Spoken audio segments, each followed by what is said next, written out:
I wanted to talk today about how the Strait of Hormuz can be closed without actually being blocked.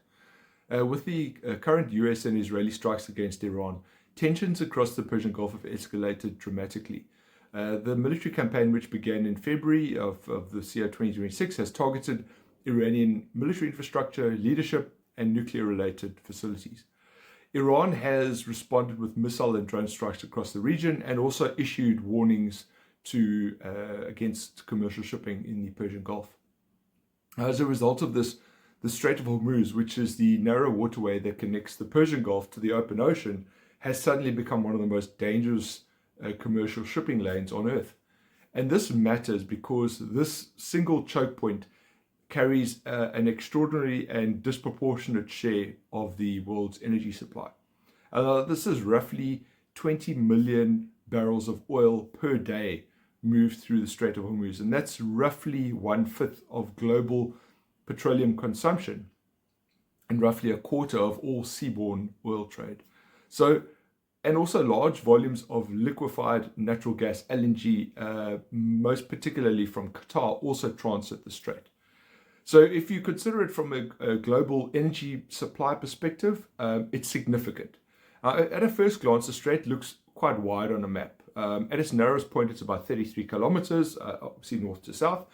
But the shipping lane that's actually usable is far smaller. And this is because the strait itself is generally very shallow. So the tankers coming into the Gulf have a roughly 2 kilometer wide stretch that they can use.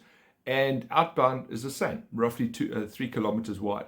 And there's a very narrow buffer zone of 3 kilometers that separates those two. Now that might sound, 3 kilometers might sound quite a lot, but when you're talking about oil tankers that are carrying hundreds of thousands of barrels per day, it's not a lot. It's narrow. So this means that the largest tankers, often some of them carrying 2 million barrels of oil, are funneled through incredibly narrow corridors. And here's another complication, is that much of the western traffic lane, that's sort of to the west of the strait itself, and that's on the Iranian side of the strait, has to hug Iranian territorial waters to the north because the opposite side of the channel is too shallow. So ships moving through the Strait of Hormuz spend a significant portion of the transit within Iranian territorial waters and certainly within range of Iranian coastal systems. So, and this brings us to the problem is that you don't actually need to sink a ship to shut the Strait of Hormuz. And this is because modern commercial shipping runs on insurance and risk calculations. So if insurers believe the risk is too high, or if a war risk premium spikes dramatically, ships just simply stop sailing because owners and charterers are not willing to risk a vessel worth $100 or $150 million and carrying a cargo that could be worth just as much. So even a handful of credible attacks or the threat of an attack can actually trigger this sort of reaction. So today, the risk doesn't require expensive, surface launched missiles or large naval fleets.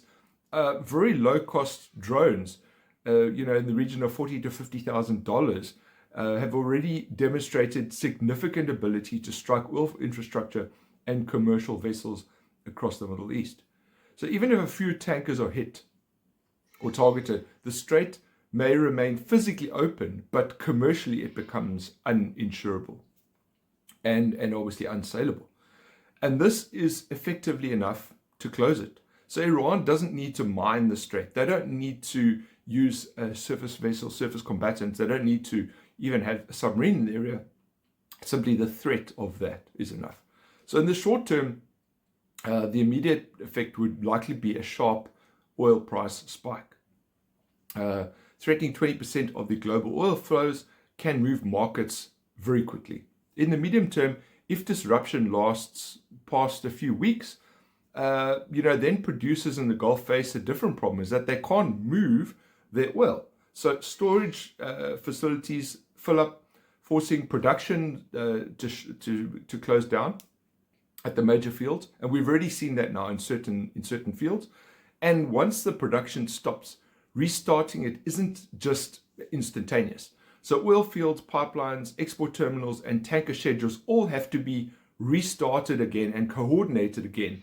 And even once the strait is reopened, where the threat is deemed to have been minimized, companies are still going to wait cautiously because they need to make sure that the situation is not going to return and that there's stability in the region.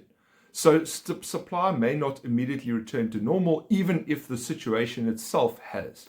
So in the longer term, prolonged disruption would accelerate structural changes in the region. So new pipelines, bypassing routes, larger strategic petroleum reserves, and growing efforts to reduce reliance on chokepoints like the Strait of Hormuz. And this brings us back to the core reality, is that you don't need to physically block the Strait of Hormuz. You simply need to create enough of a risk or a threat to make it too dangerous to use.